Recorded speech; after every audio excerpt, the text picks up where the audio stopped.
Bismillahirrahmanirrahim. Assalamualaikum warahmatullahi wabarakatuh.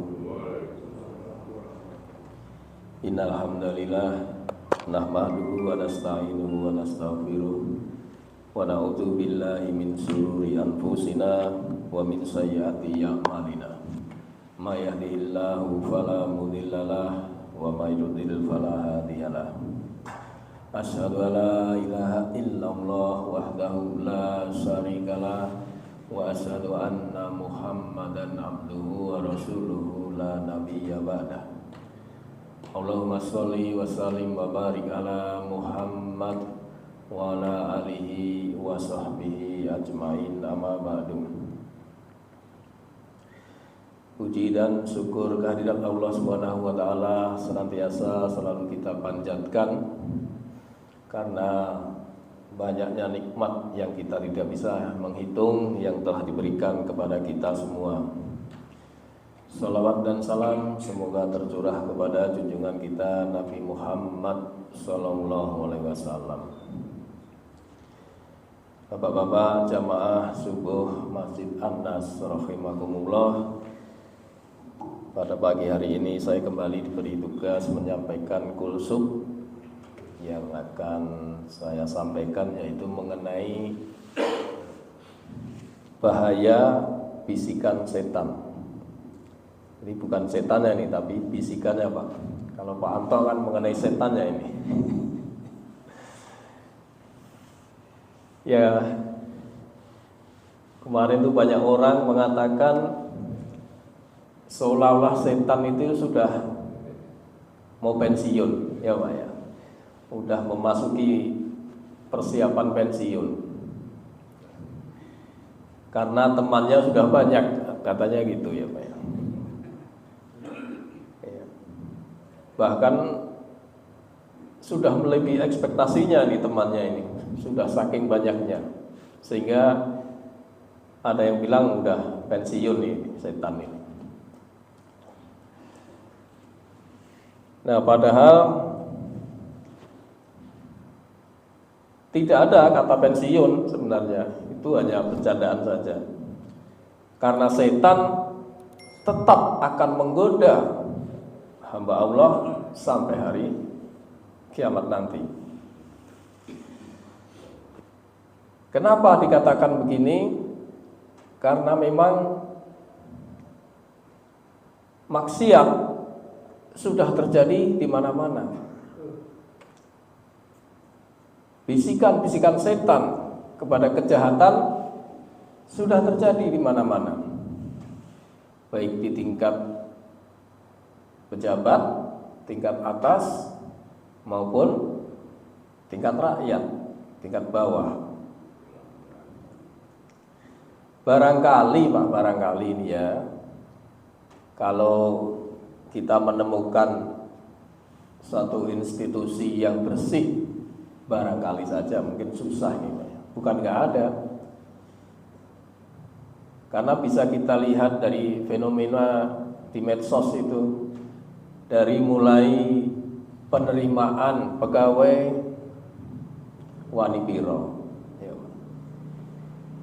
kemudian dari penempatan wani biro, kemudian yang viral kemarin jual beli jabatan, luar biasa Pak. Nah itu, seperti itu adalah godaan-godaan bisikan setan yang selalu menimpa pada makhluk, menimpa kepada manusia. Nah, sedangkan di tingkat bawah banyaknya pembegalan, banyaknya penipuan, baik yang langsung maupun yang di medsos online. Kita tahu semua ada banyak aplikasi penipuan, dan yang terakhir adalah mengenai video call penipuan. Nah, ini memang perlu hati-hati. Sehingga ini semua menunjukkan bahwa ini adalah bisikan setan sekaligus jebakannya. Karena setan memang mendorong hawa nafsu seorang kepada kejahatan. Inna nafsa la'amaratun bisu. Sesungguhnya nafsu setan, nafsu itu mendorong kepada kejahatan. Saking hebatnya bisikan-bisikan ini, sampai ada perkara yang perkara itu sebenarnya ma'ruf tapi seolah-olah mungkar, seolah-olah menjadi mungkar. Dan sebaliknya, perkara yang mungkar seolah-olah jadi ma'ruf. Ada nggak Pak kira-kira begini? Perbuatan yang baik tapi seolah-olah menjadi buruk. Dan sebaliknya, perbuatan yang buruk seolah-olah di framing menjadi baik. Nah, ini 1400 tahun yang lalu Rasulullah SAW sudah mengatakan, beliau bersabda, ini yang diriwayatkan oleh Imam Ahmad, kaifa antum idza ra'aitumul mungkari. Saya ulangin, kaifa antum idza ra'aitumul ma'rufi mungkar wa ra'aitumul mungkari ma'rufa. Bagaimana keadaanmu nanti? Berarti Rasulullah bercerita nanti ya. Ketika kamu melihat perbuatan yang ma'ruf seolah-olah menjadi mungkar. Ya, kata Rasulullah, nanti ada perbuatan yang ma'ruf seolah-olah menjadi mungkar. Contohnya apa, Pak? Tolong dong Pak, cari contohnya apa ini? Perbuatan yang ma'ruf seolah-olah menjadi mungkar. Apa Pak Jul? Contohnya Pak Jul?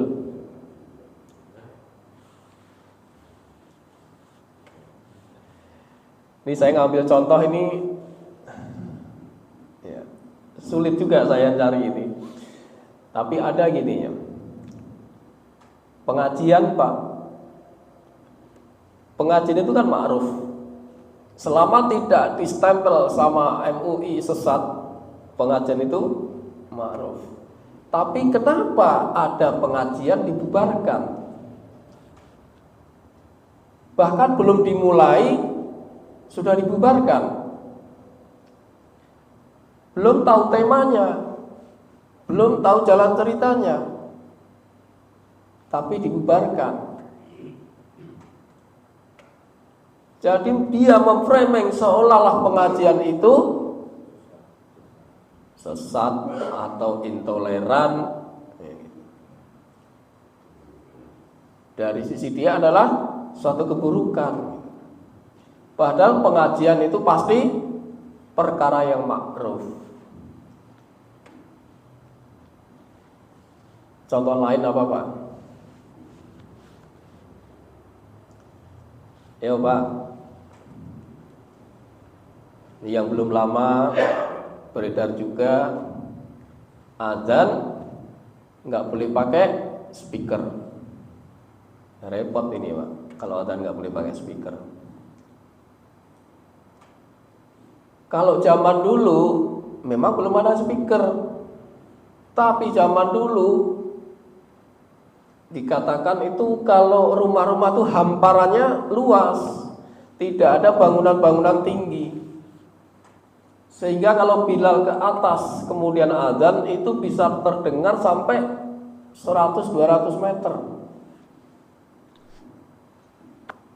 Nah kalau sekarang nggak pakai speaker, coba Iwan suruh azan, nggak sampai rumah, mentok kena tembok.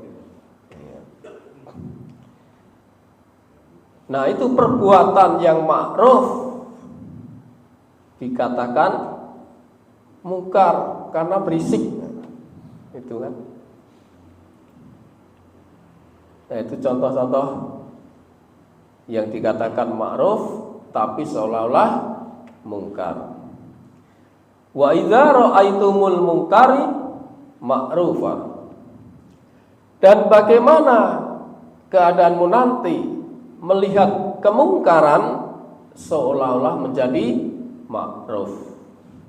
Jadi dibalik ini Pak, yang tadi ma'ruf jadi mungkar, sekarang yang mungkar seolah-olah menjadi ma'ruf. Ayo ambil Pak, contohnya apa Pak? Ketemu nggak Pak Anto? Kan kemarin ada pejabat yang ngomong gini, ya korupsi kalau sedikit-sedikit ya nggak apa-apa. Dengar kan Pak? Jadi korupsi itu haram, perbuatan yang buruk. Tapi karena diframing dengan nggak apa-apa menjadi baik, ya nggak apa-apa. Coba kalau digituin terus semua pada korupsi, gimana itu? Ada repot ini jadi. Kemudian ada lagi minuman bir 0% Pak. Repot lagi. Minuman keras 0%, gimana ini? Jadi itu barang yang haram, barang yang buruk, seolah-olah nggak apa-apa itu, baik-baik saja karena nggak ada persentasenya 0%. Nah inilah suatu bisikan, jebakan-jebakan setan yang membuat manusia bisa melakukannya. Nah ini perlu kita mesti waspada, kita hati-hati, kita kuatkan iman kita, sehingga kalau kita melihat hal-hal seperti itu jangan sampai kita larut di dalamnya.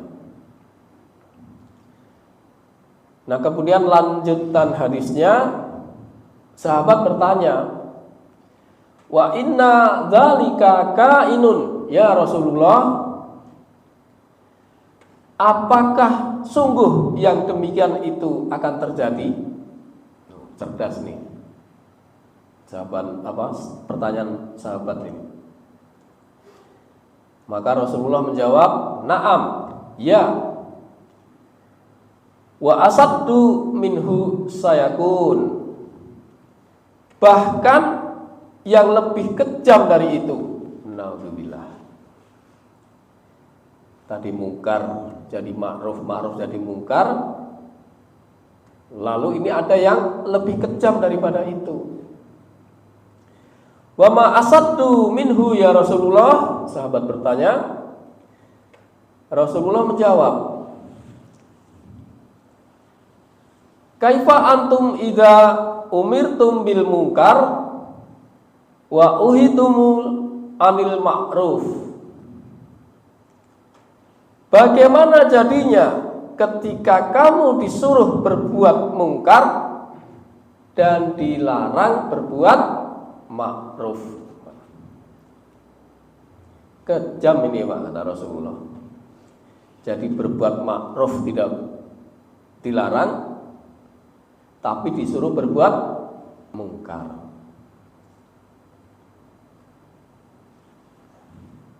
Nah ini kira-kira sudah terjadi belum Pak?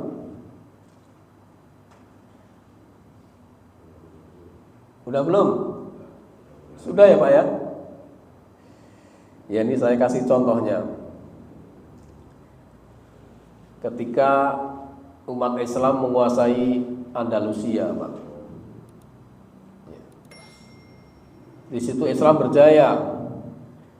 Kemudian karena lengah, karena lalai, sehingga Islam dikalahkan. Maka ketika orang yang non-muslim itu berkuasa, maka orang-orang yang muslim di situ dikasih 3 pilihan. Apa, Pak?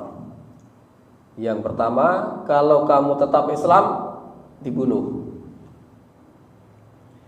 Yang kedua, kamu ikut agama kami. Yang ketiga, pergi dari negeri itu.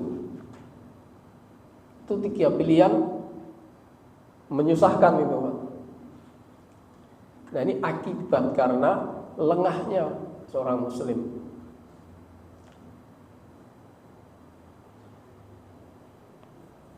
Jadi kita mesti hati-hati, kita terwaspada, ya.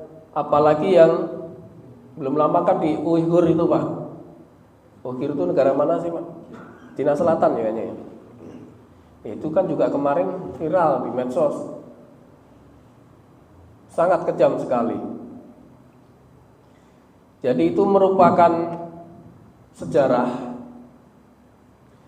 dan sejarah itu sangat kemungkinan besar sangat akan terulang, bisa berulang. Dan mudah-mudahan kita memohon kepada Allah agar jika peristiwa itu atau sejarah itu berulang, tidak terjadi di negeri kita. Mudah-mudahan negeri kita menjadi negeri yang baldatun thayyibatun wa rabbun ghafur. Amin, Pak.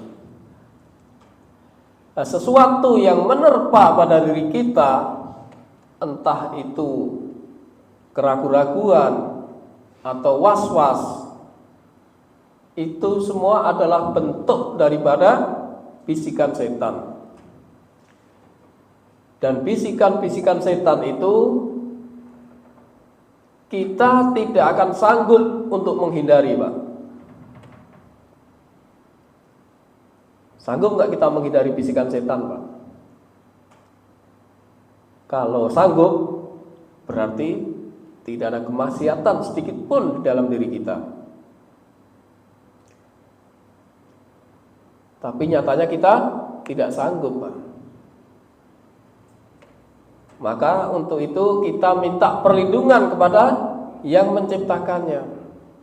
Allah berfirman, wa qur rabbi a'udzubika min hamazatis syayatin. Dan katakanlah, ya Tuhanku, aku berlindung kepadamu. Aku berlindung kepada Engkau. Ya, dia minta perlindungan kepada Allah Subhanahu wa taala dari bisikan-bisikan setan. Al-Mu'minun ayat 97. Jadi memang kita nggak sanggup, nggak akan bisa terhindar dari bisikan setan. Untuk itu kita harus meminta perlindungan kepada Allah Subhanahu wa taala. Yang selalu membisikkan gangguan atau al-waswas adalah setan. Min syarril waswas sil khannas.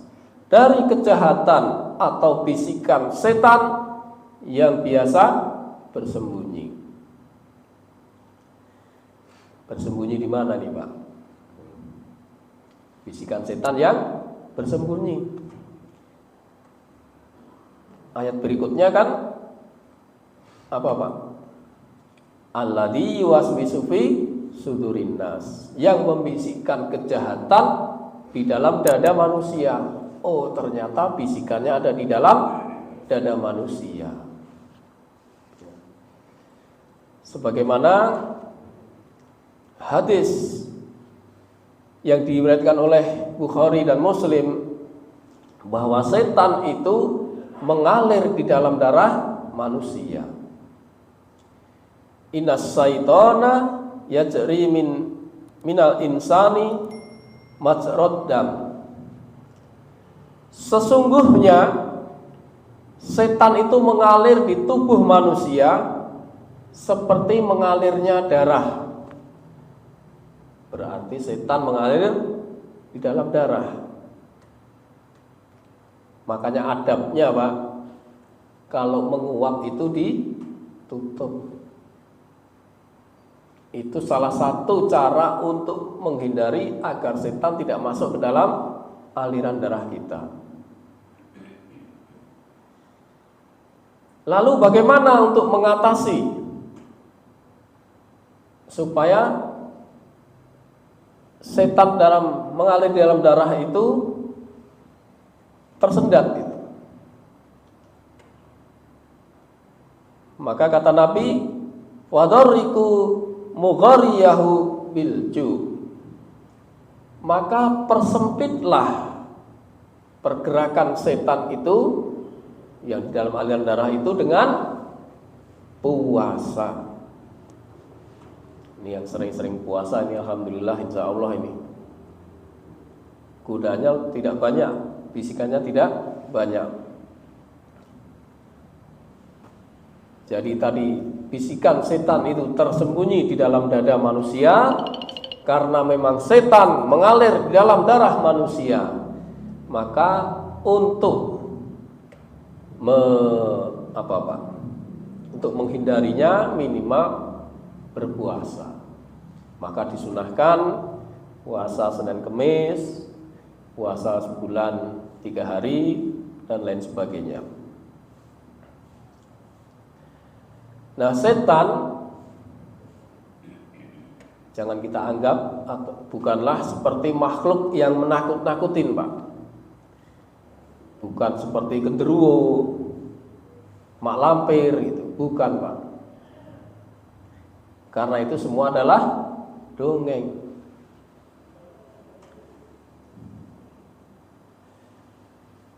Ya, jadi sebagaimana tapi setan itu juga bisa berubah wujud atas izin Allah tentu seperti manusia.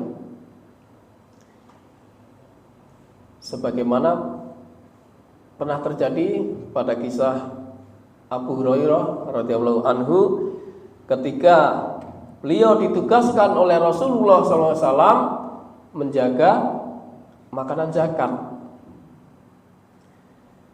3 hari berturut-turut ada seorang pemuda yang itu sebenarnya jin yang berubah menjadi manusia. Itu mencuri makanan zakat. Malam pertama ketahuan sama Abu Hurairah. Maka jin itu berjanji tidak akan mencuri lagi. Maka dengan kebaikan hati Abu Hurairah maka dilepaskan. Malam keduanya begitu lagi.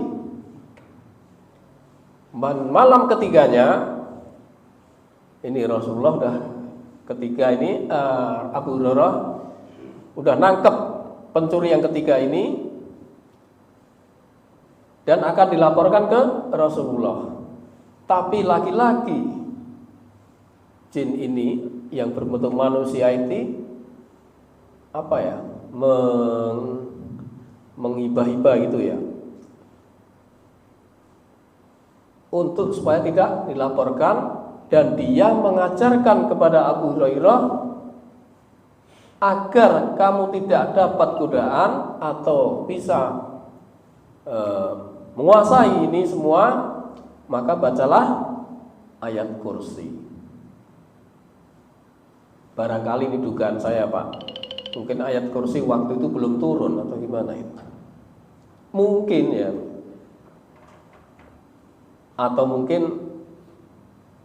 Abu Hurairah belum paham sampai di situ. Nah, pagi harinya maka Abu Hurairah melapor kepada Rasulullah. Apa kata Rasulullah? Ama innahu qad sadaqaka wa huwa kadzubun. kali ini dia benar, meskipun aslinya dia pendusta. Jadi apa yang diajarkan oleh jin tadi untuk membaca ayat kursi itu benar, tetapi aslinya dia itu pendusta. Jadi setan bisa berubah bentuk atas izin Allah, tapi kenapa Pak Chandra? Tapi bukan seperti yang banyak orang ketahui untuk menakut-nakutin, tapi untuk membisikkan kepada kita sesuatu yang tidak baik. Sebab Al-Quran sendiri mengatakan setan tidak bisa dilihat, tapi bisa melihat kita. Ya, di Al-A'raf ayat 27. Wahai anak Adam, janganlah kamu tertipu oleh setan, sebagaimana hanya dia, setan, telah mengeluarkan ibu bapakmu dari surga dengan menanggalkan pakaian keduanya untuk memperlihatkan aurat keduanya. Innahu yarkum huwa wa qabiluhu min haitsu la tarawnahum. Sesungguhnya dia, yaitu setan, dan pengikutnya dapat melihat kamu dari suatu tempat. Dia dapat melihat kita dari suatu tempat yang kamu tidak bisa melihat mereka. Ya, jadi setan bisa melihat kita berada di mana, tetapi kita tidak bisa melihatnya. Kalau ada orang yang mengaku bisa melihat setan, gimana Pak? Hoax apa benar ini Pak? Oke Pak Yunus.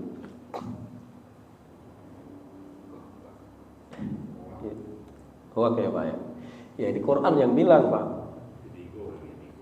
Karena saya secara empiris pun nggak bisa dibuktikan. Untuk menghindari kejahatan dan bisikan setan, kita diperintahkan agar tidak mengikuti langkah-langkah setan. Artinya kita berusaha Pak, berusaha sekuat mungkin, walaupun mungkin rasanya ya kalau 100% kayaknya nggak bisa Pak, karena godaan dunia, jebakan dunia itu masih menggiurkan Pak. Selama kita masih hidup, masih banyak bisikan-bisikan yang menerpa telinga kita ini Pak.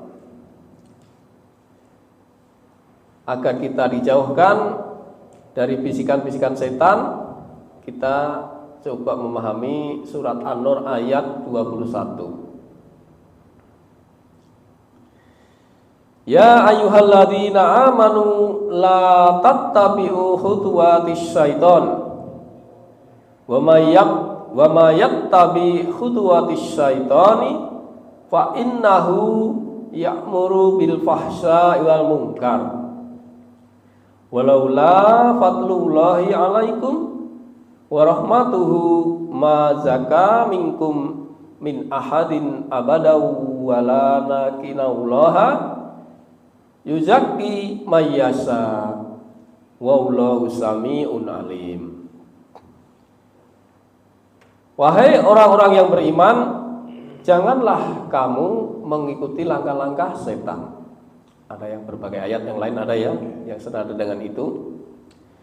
Barang siapa mengikuti langkah-langkah setan, maka sesungguhnya setan itu menyuruh mengerjakan perbuatan yang keji dan mungkar. Kalau bukan karena karunia Allah dan rahmatnya kepadamu, niscaya tidak ada seorang pun di antara kamu yang bersih. Ya. Tetapi Allah membersihkan siapa yang dikehendaki, dan Allah Maha mendengar, Maha mengetahui. Jadi jelas, Pak. Kalau bukan karena karunia dan rahmat Allah, kita itu nggak bisa terhindar dari bisikan setan. Akan selalu mengikuti langkah-langkah setan. Ayat ini menggambarkan kita tidak sanggup menghadapi bisikan-bisikan setan. Sebagaimana yang tadi saya katakan di atas tadi di Al-Mu'minun 97, maka kita diperintahkan untuk minta perlindungan kepada Allah. Kenapa kita dilarang mengikuti langkah-langkah setan? Jelas, Pak, kalau ini jelas. Ya. Pertama, jelas setan pasti akan menyesatkan. Karena dia adalah musuh kita, Pak. Maka kalau musuh, ya semestinya diperlakukan sebagai musuh, Pak. Jangan diperlakukan sebagai teman. Tapi ada nggak, Pak, yang menjadikan musuh malah jadi teman, Pak? Ada ya, Pak, ya? Siapa saja, Pak? Teman-teman setan ini.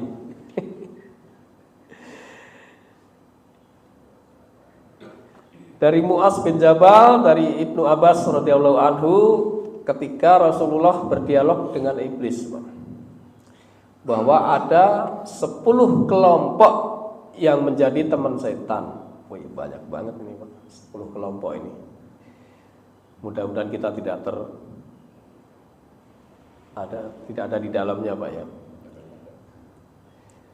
Yang pertama yaitu penguasa yang jahat. Dalam riwayat lain, hakim yang curang. Ini repot, Pak. Ini kalau hakimnya sudah curang, penguasanya jahat, gimana mau cari keadilan, Pak? Berarti benar tadi hadis itu, kamu diperintah mungkar, dilarang berbuat ma'ruf. Apa contohnya, Pak? Penguasa yang jahat,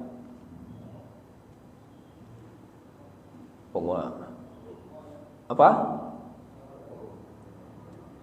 Contohnya ya Fir'aun, Pak. Ya. Jahatnya gimana, Pak? Fir'aun itu.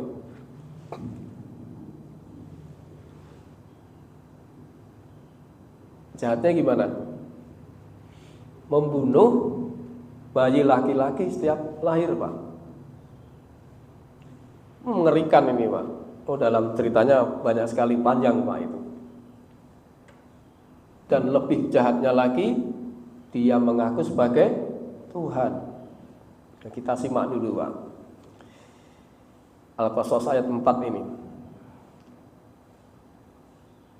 Sungguh Fir'aun telah berbuat sewenang-wenang di bumi dan menjadikan penduduknya berpecah belah.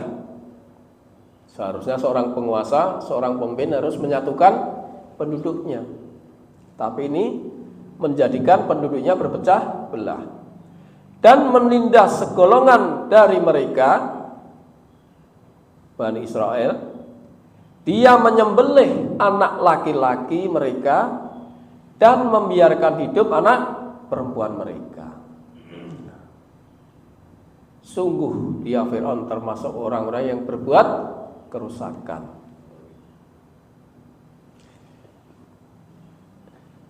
Nah, ini kisah yang kesewenang-wenangan dari Fir'aun dan rezimnya. Dan Fir'aun mengaku sebagai Tuhan, ada surat An-Naziat, ya. Lupa ya itunya, ayatnya. Apa itu bunyinya? Bunyi apa tadi? Lupa saya. Mana rabbukumul a'la gitu ya. Akulah Tuhanmu yang paling tinggi. Dia mengaku Tuhan, Pak. Gimana Allah nggak murka, Pak? Allah disaingin, Pak. Nah, kalau zaman sekarang, ya mungkin nggak ada, Pak, bayi lahir dibunuh, Pak. Kecuali memang ada tekanan ekonomi atau karena malu, barangkali hasil tekdung gitu, ya Pak. Nah, tapi apa yang dibunuh zaman sekarang itu oleh pemimpin? Yaitu karakternya, Pak. Karakter seseorang itu bisa dimatikan dengan cara mencoreng reputasinya, menfitnah di mana-mana, mencelanya, mengumbar-ngumbar kelemahannya.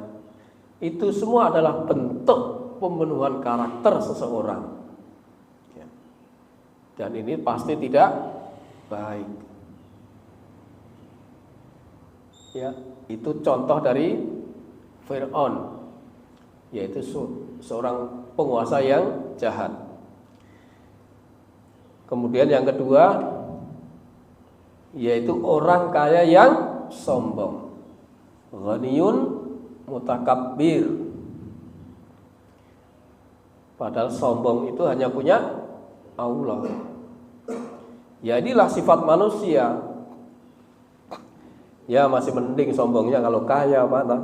Ya, kalau miskin sombong, apa yang mau disombongin? Nah, ini memang tidak semuanya, Pak. Ya, tidak semuanya begini. Tapi intinya orang yang sombong itu dia akan merendahkan manusia. Dia akan menolak kebenaran. Karena dia mempunyai harta, bahkan mungkin berlebihan, maka akan timbul biasanya, Pak, akan timbul arogansinya, Pak. Kalau dulu masih pakai duit cash, kayak kita masih pakai duit cash ini, lebih kaya sedikit, wah udah mulai pakai kartu-kartu. Kaya lagi, udah nggak perlu itu. Nanti ngajak temen-temennya ngeliat di sono tuh, villa saya di sono ada 3. Jadi pamer, Pak. Itulah sifat sombong manusia yang akan menjadi teman setan. Ini kalau saya uraikan semua kayaknya nggak nyampe ini. Yang ketiga adalah pedagang yang curang. Banyak nggak pedagang curang, Pak? Banyak. Ya. Udah nggak usah dikasih contoh ya. Nah, kita yang sekarang ini enggak nih, peminum minuman keras. Kita udah nggak minum, kecuali kopi dan teh. Ya, Pak, madu, ya betul itu. Setiap hari lagi madu, susu. Setiap pagi susu. Irfan masih seger, Irfan. Orang yang suka menfitnah dan adu domba. Nah, masih banyak ini juga, apalagi nanti menjelang pilpres, pilkada ini akan terjadi fitnah. Kemudian pezina. Kemudian orang yang memakan harta anak yatim. Itu juga akan menjadi teman setan. Orang yang melalaikan sholat, orang yang enggan membakar zakat, dan orang yang selalu berangan-angan, tulul amal. Banyak angan-angan, tapi ya nggak mungkin gitu.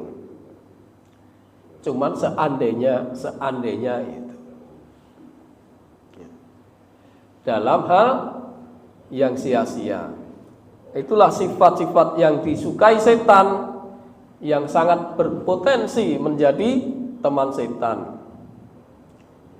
Akan tetapi ada juga orang yang tidak mempan menjadi teman setan, Pak. Nah ini Pak, mudah-mudahan kita termasuk Pak. Amin. Siapa dia Pak yang tidak mempan bisikan setan ini? Yang pertama adalah hamba Allah. Allah berfirman dalam surat Al-Isra ayat 65. Inna ibadi laisa laka alaihim sultan wa kafa bi rabbika wakila.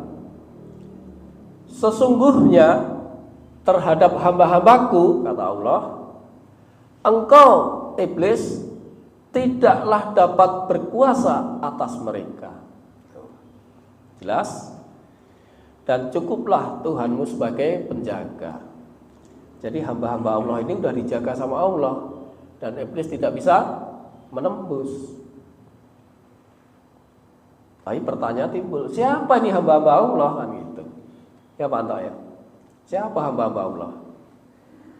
Nah ini yang sering dibaca ketika Ustadz jadi imam. Siapa hamba-hamba Allah? Wa ibadur rahman alladzina yamsuna alal ardi hauna wa iza khotaba humul jahiluna qalu salama. Ya. Di surat Al-Furqan ya Pak ya. Al-Furqan 63 sampai 76. Adapun hamba-hamba Tuhan yang Maha Pengasih itu adalah orang-orang yang berjalan di bumi dengan rendah hati, artinya tidak sombong. Dan apabila orang-orang bodoh menyapanya mereka dengan kata-kata yang menghina, mereka mengucapkan salam. Jadi jangan dibalas Pak. Mereka mencela kita, kita cela lagi. Nggak usah dibalas. Yang timbul akan kebencian nanti. Jadi ucapkan salam. Kita udah bisa apa belum Pak? Belajar, berusaha. Kita juga kita manusia biasa Pak. Belajar. Kemudian ayat berikutnya yang di 64, walazina yabituna lirabbihim sujadan wa qiyama. Dan orang-orang yang menghabiskan waktu malam untuk beribadah kepada Tuhan mereka dengan bersujud dan berdiri. Jadi ada waktu-waktu, yaitu malam, yang kita gunakan untuk bermunajat kepada Allah, Pak. Dia istiqomah di situ, Pak. Kira-kira ada nggak di dalam diri kita? Besok pagi ada proyek, masih susah ini. Kalau nggak tidur besok kesiangan, repot nih. Iya. Tapi intinya para ulama ngasih tahu ya minimal itu 2 rakaat, 1 rakaat dah. Atau kalau nggak mampu itu 1 rakaat, witir saja cukup. Tapi kalau kuat ya ini yang perfect ini. Kemudian kita loncatin di ayat 67-nya, Pak. Waladzina idza anfaqtu lam yusrifu wa lam yaqturu wa kana baina dzalika qawama. Dan termasuk hamba-hamba Tuhan yang pengasih, orang-orang yang apabila menginfakkan hartanya, mereka tidak berlebihan dan tidak pula kikir. Jadi di antara keduanya secara wajar. Jadi kalau dompet kita ada 100-an, ada 50-an, ada 20-an, ada 1000. Mana yang buat infak, Pak? 1000 kali. 1000-nya kali. Ah, ini udah letek ini. 1000 aja.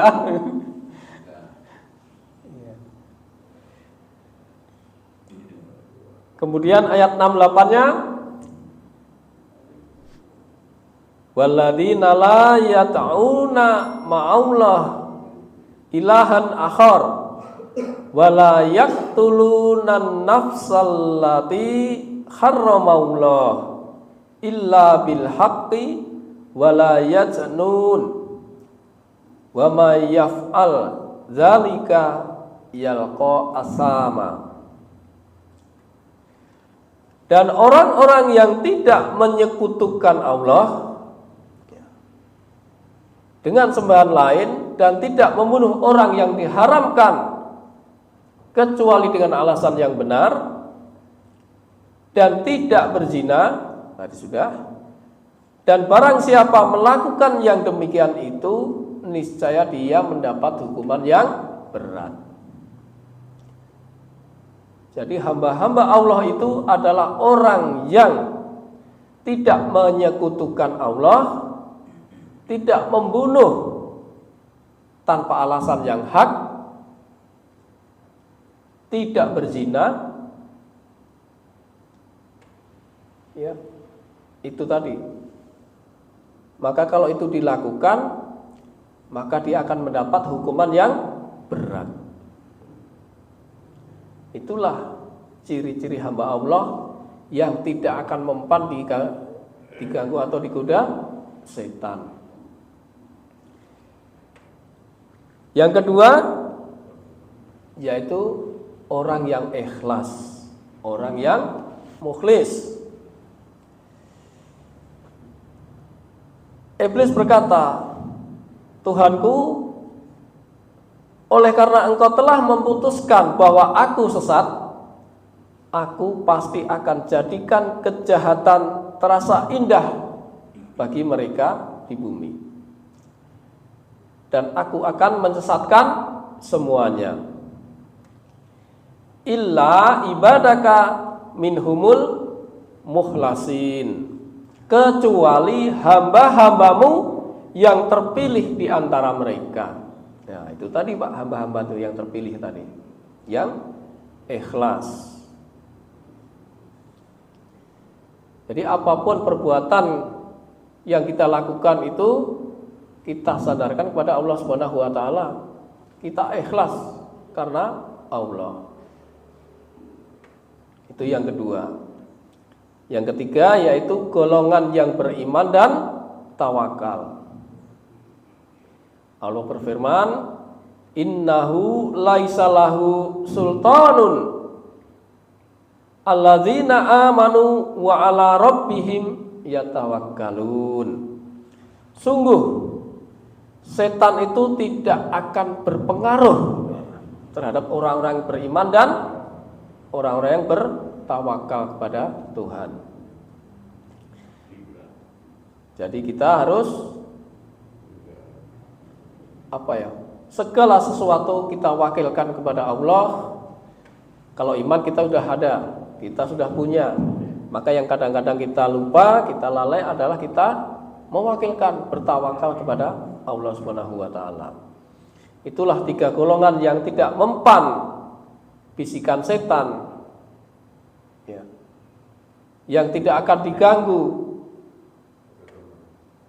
dan itu menjadi modal seorang hamba Allah. Nah, selain kelompok tadi yang 10 tadi yang menjadi teman setan, sebenarnya ada lagi kelompok yang menjadi musuh setan. Ini saya bacakan aja, ini saya sarikan dari kitab, kalau Indonesianya yaitu Daru Ahliyail Kutubil Arabiyah, yaitu dialog Rasulullah dengan iblis. Jadi ketika iblis berubah menjadi manusia, dia diutus oleh Allah untuk menemui Rasulullah. Tapi Rasulullah sudah dikasih tahu nih bahwa dia seorang iblis yang menyamar menjadi manusia. Apa isi dialognya? Jadi saya potong aja ini. Pertanyaan Rasulullah, untuk apa kamu datang? Maka iblis menjawab, Allah memerintahkanku untuk mendatangi dan menjawab semua pertanyaan yang engkau ajukan. Maka Rasulullah berkata, wahai makhluk yang dikutuk Allah. Nah, ini perkataan ini yang membuat bahwa Rasulullah sudah tahu berapa musuhmu dari kalangan umatku. Kata iblis, ada 15. Riwayat lain ada 10. Siapa saja? Yang pertama adalah engkau. Jadi Rasulullah sendiri itu adalah musuh iblis. Yang kedua, pemimpin yang adil. Ini gak disukai sama iblis, di pemimpin yang adil itu. Ketiga, orang kaya yang rendah hati. Keempat, pengusaha yang jujur. Kelima, orang alim yang berusaha khusyuk. Keenam, orang beriman yang ikhlas, ya tadi. Orang beriman yang berhati penyayang, lemah lembut. Kemudian kedelapan, orang yang tobat yang istiqomah. Kesembilan, orang yang hati-hati atau wara dalam hal atau barang yang haram. Kesepuluh, orang yang senantiasa menjaga wudhu. Kesebelas, orang yang banyak sedekah. Kemudian ke-12, orang yang baik budi dalam interaksi kepada siapa saja, termasuk kepada orang non-muslim. Ke-14, orang yang bermanfaat untuk orang lain. Dan ke-15, penghafal Al-Quran yang selalu melafalkannya. 15 ya Bang. Itulah semua, ada 15 item tadi itu yang akan menjadi musuh setan. Nah, kita sebagai manusia biasa, bagaimana kita menyikapinya agar setan itu tidak frontal gitu loh, membisikkan kita itu. Ya, secara umum kita harus banyak berzikir kepada Allah Subhanahu wa taala. Di dalam surat Al-Ahzab 41 Allah berfirman, ya ayyuhalladzina amanu dzkurullaha dzikran katsira. Wahai orang-orang beriman, berzikirlah kepada Allah dengan zikir sebanyak-banyaknya. Kemudian yang kedua, sikap kita adalah jangan mendekati tempat-tempat maksiat. Karaoke biasanya gitu. Yuk karaokean yuk. Itu subhat, Pak. Hati-hati di situ, Pak. Yang ketiga, bergaul dengan orang soleh. Jelas? Yang keempat, yang tadi itu memperbanyak rasa lapar alias puasa.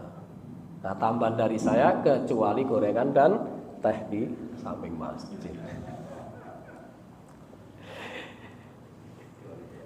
Ya Pak Sodik ya, ikut ngeteh dong Pak. Nggak apa-apa kalau nggak puasa Pak. Ya. Nah, sekarang itu saja kita simpulkan bahwa untuk menghindari bisikan-bisikan dari setan, kita wajib minta perlindungan kepada Allah Subhanahu wa taala. Kemudian sikap kita yaitu kita harus banyak berzikir kepada Allah, tidak mendekati hal-hal yang maksiat atau tempat-tempat maksiat, dan kita banyak bergaul kepada orang soleh. Dan yang terakhir adalah banyak menahan lapar atau puasa. Demikian yang bisa saya sampaikan, mudah-mudahan ada manfaatnya untuk kita semua. Ada pertanyaan atau tambahan? Udah jam 6 menit. Kita tutup ya. Baik, kita tutup kajian pada pagi hari ini dengan membaca kafaratul majlis. Subhanakallahumma wa bihamdika asyhadu an la ilaha illa anta astaghfiruka wa atubu ilaik. Billahi taufik wal hidayah. Wassalamualaikum warahmatullahi wabarakatuh.